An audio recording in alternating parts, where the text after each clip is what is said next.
तक देखेगा, नहीं तो समझ नहीं आएगा। और लाइक और सब्सक्राइब करना ना भूलें। समतल वर्गाकार संकुल में धातु आयन के साथ 4 लिगेंड संलग्न या आकर्षित रहते हैं।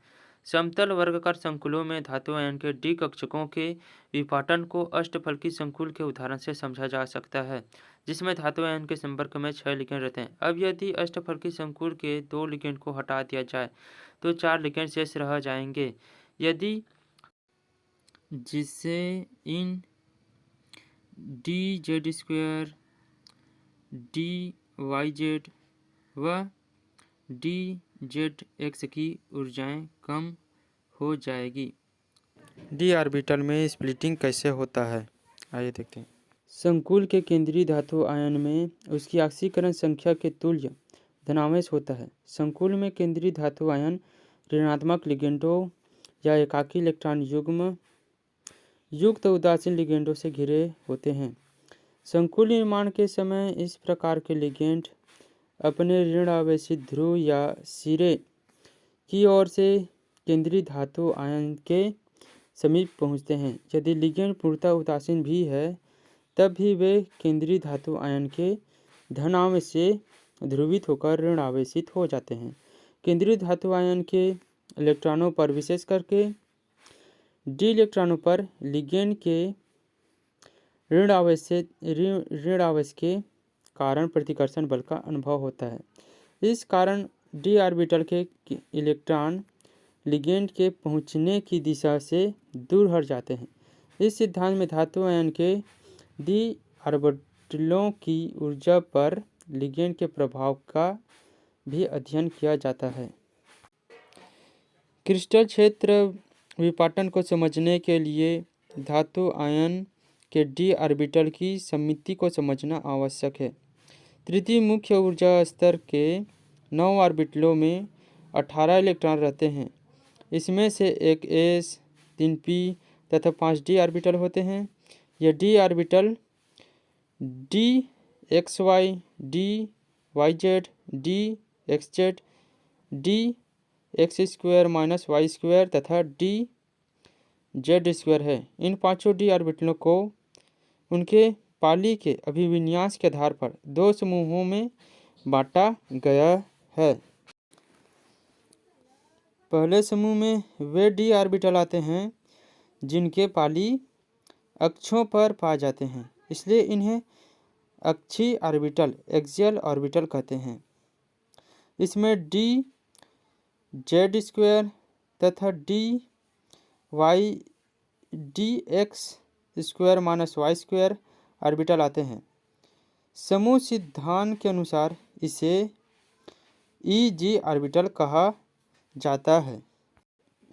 दूसरे समूह में 3 ऑर्बिटल x, y तथा z अक्षों से 45 अंश का कोण बनाने वाली रेखाओं पर संकेंद्रित होते हैं, इसलिए इन्हें निरक्षीय ऑर्बिटल कहते हैं। यह ऑर्बिटल dxy, dyz,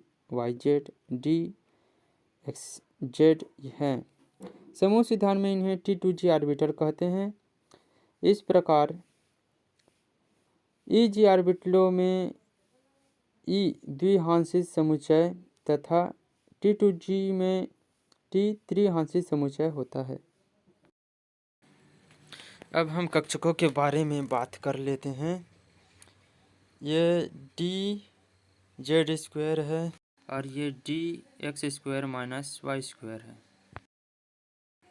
और ये dyz एक्सिस और ये dz axis,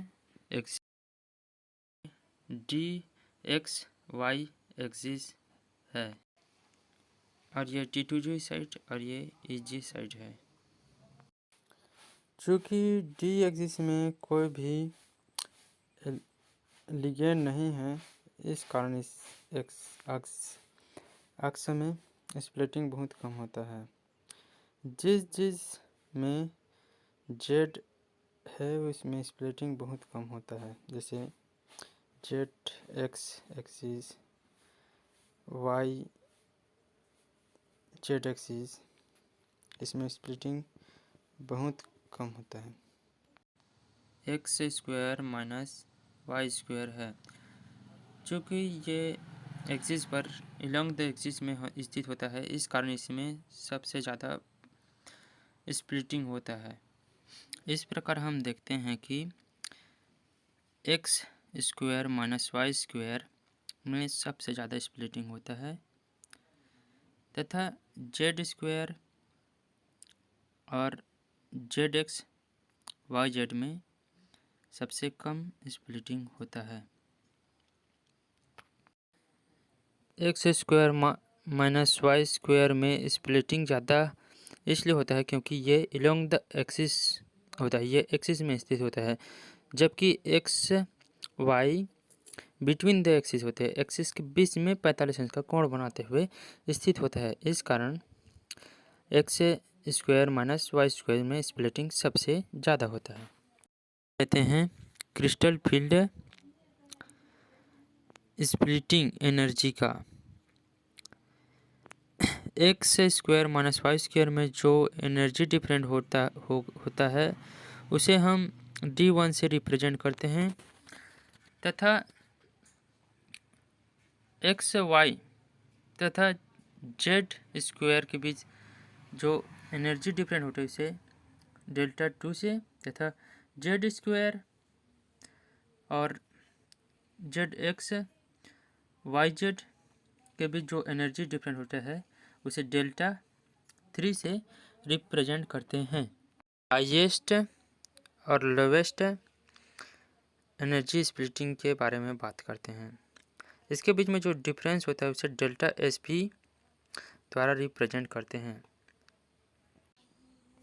x square minus y square की जो एनर्जी डिफरेंट होता है वह 1.23 होता डेल्टा नोट होता है और जो एक्स वाई